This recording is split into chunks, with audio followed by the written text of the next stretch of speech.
गांव के शांत गलियां, पुराने पीपल का पेड़ और उसके नीचे बैठी एक बुजुर्ग माँ की आंखों में बसी वो उम्मीद जो ना तो थमती है और ना ही बुझती है। यह कहानी है एक माँ की जिसने अपनों की खुशी के लिए खुद को भुला दिया और अंत में वही भूले हुए रिश्ते फिर से कैसे जुड़ते हैं। यही है इस कहानी का सार। कहानी का शीर्षक तिनके का सहारा।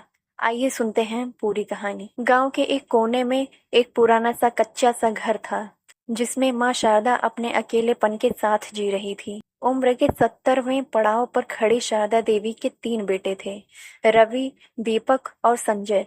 तीनों शहर में बस चुके थे और अपने अपने परिवारों में मग्न थे।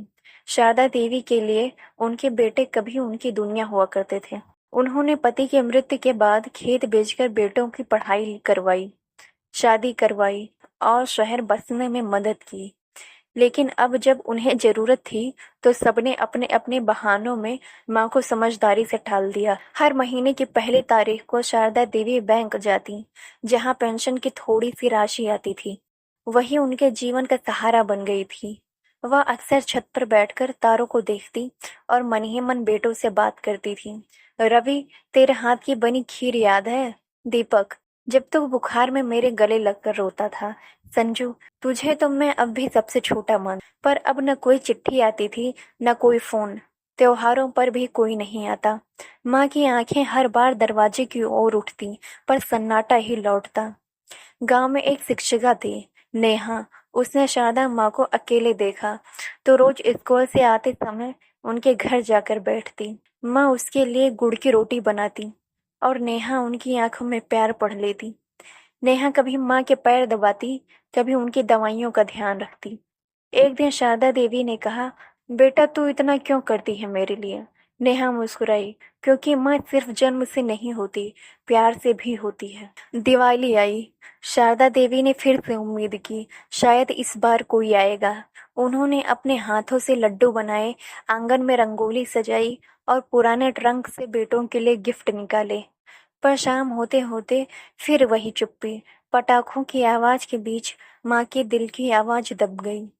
आखिर वो रो पड़ी, शायद अब मेरी जरूरत ही नहीं रही। इसी दौरान नेहा की शादी तय हो गई। वो शारदा माँ से मिलने आई। माँ ने उसकी शादी की तैयारी में खुद को झोंक दिया। अपने पुराने जेवर निकालकर नेहा को दिए। बेटी, मेरी बहू ने तो मना कर दिया था, अब ये तेरा हक है। नेहा भावुक हो गई। माँ, मैं आपको छोड़कर नहीं जाऊंगी। माँ ने मुस्कुराकर कहा, बेटा अब तेरी दुनिया और है, जा अपने घर को रोशन कर। कुछ ही दिन बाद अचानक रवि गांव आया।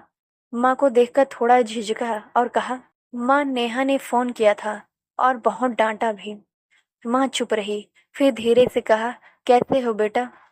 रवि की आंखों में आंसू आ गए। माँ, माफ कर दो, हम बहुत आगे निकल गए, पर आपसे दूर नहीं हो पाए। फिर दीपक और संजय भी आए। सबने मिलकर माँ के आंगन को फिर से जीवंत कर दिया। अब माँ शारदा अकेली नहीं थी। तीनों बेटे हर महीने गांव आते। पोते पोतियों की हंसी से आंगन फिर से गूंज उठा। नेहा का भी घर पास ही था। वह अक्सर माँ से मिलने आती। माँ की आंखों में अब सुकून था। उन्होंने अपने जीवन के पतझड़ में भी बहार देखी। रिश्ते अगर टूट भी जाएं तो प्यार की एक पुकार उन्हें जोड़ सकती है।